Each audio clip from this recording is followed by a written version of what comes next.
Boom.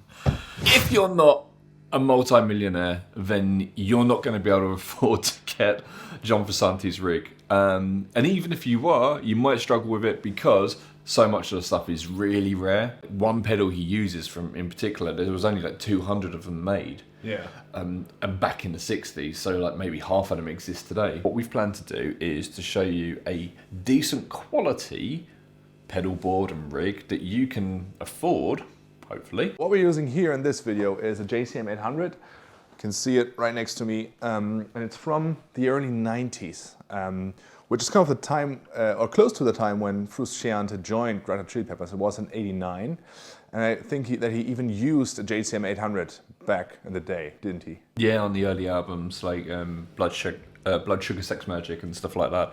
And then he progressed through to Silver Jubilees, which is what he uses nowadays. But they are super expensive. But you can get pretty much close to those sort of tones with something like a valve Marshall with a good drive channel on it, and you'll be pretty much there. So he gets those spanking clean tones, and then he just pushes it, and then you get that break up and that sort of thing. We're using the Analog Alien Power Pack for the same reason today. So that's my clean sound. It's really just...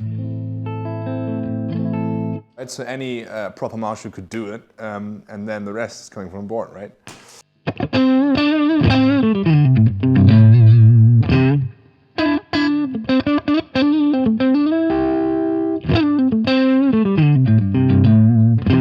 If we run it a little bit hotter, like this, you'll get more breakup.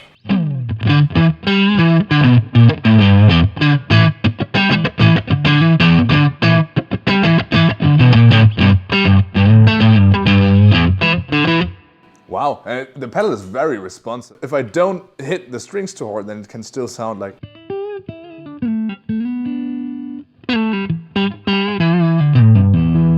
But if I go... Which is something which I find, like, not tone-wise, but playing-wise, very significant in Frusciante's playing, is that he is a very dynamic player. We've added the Kali 76 to the board. You can just turn the output up and you can get a similar sort of effect. So if I show you.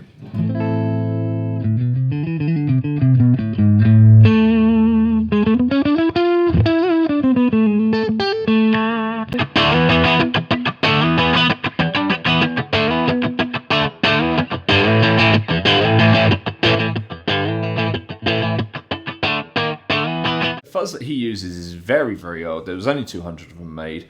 Of the specific one that he uses, which is the germanium version. Yeah. And you can't get it. The topology is a little bit like a fuzz face, but it's really dark. So what we went with was something that was more like a big muff style pedal. So we went with Jam's Red Muck. Any sort of big muff sort of circuit will do.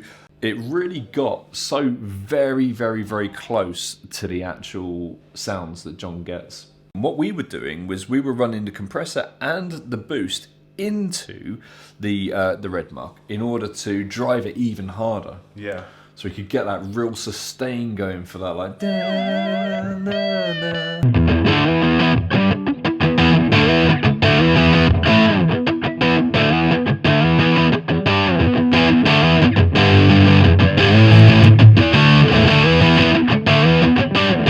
One of the things that we didn't have today, which we would have liked to have had, would have been a rosewood neck Strat. But we, you know, any Strat's going to really get you there, and it's very unlikely you're going to be able to get a 62 rosewood Strat. It's totally fine if you want to start out, if you get like a Squier Strat or also any other guitar that does have a coil tap or split coil function. The only important thing is that you do have a single coil sound. He's like us. He is a full-on gear nerd. Perhaps you are too. Of course I are. That's why you're here. And in case you are, I would recommend you to go to Tonepedia. Tonepedia enables you to test drive all this gear from home without needing to purchase anything. If you do have internet, you can test drive everything what we have here.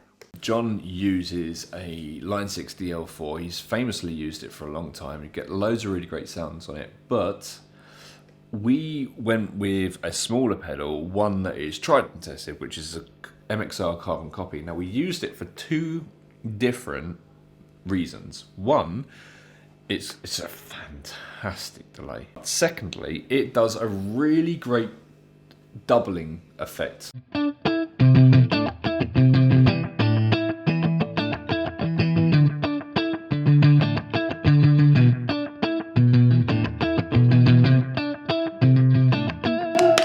It almost feels like you would add a second guitarist. Exactly that. So yeah, he would lay down multi-tracks in order to get that tone, and you can get that straight away with that. If you are the only guitarist in the band, which is the case with Red Hot Chili Peppers, right?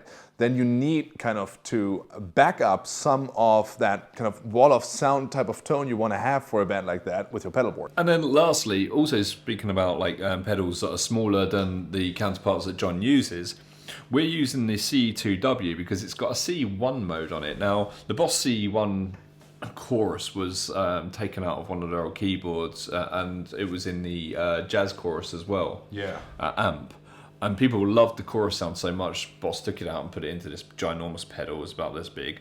And they've replicated that as best they can in this CE2W, and it sounds bloody awesome. Do you want to do some tones? Yeah, let's go for it.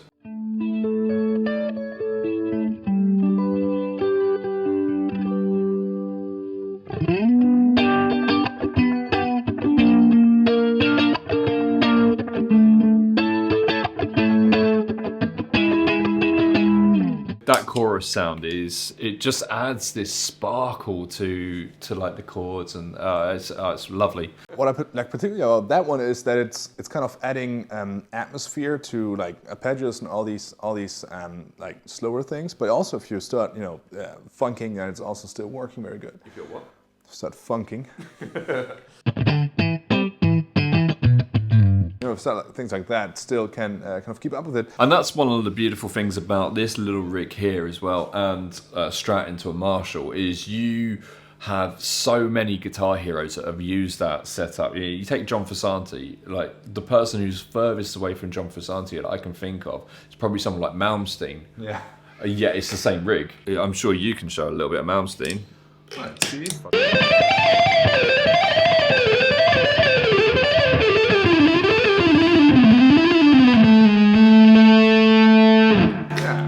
I mean, and that's the same rig that we were playing Can't Stop on. Yeah. You didn't even change the settings too much, did you? And that's what I said. Like it's like a very dynamic rig. If you want it to scream, then it will scream. If you just want it to groove, then it will groove. So let us know how we did. Drop some comments. Say you don't know what you're talking about. Yeah, Frusciante used Les Pauls and Fender amps or something, whatever. But if you like what we did, give us a like and all these bits and pieces, and thank you very much. Most important thing, don't forget to test drive all of the gear you can see here, the pedals, the amp, whatever, on Tonepedia, and I can promise you will not regret it.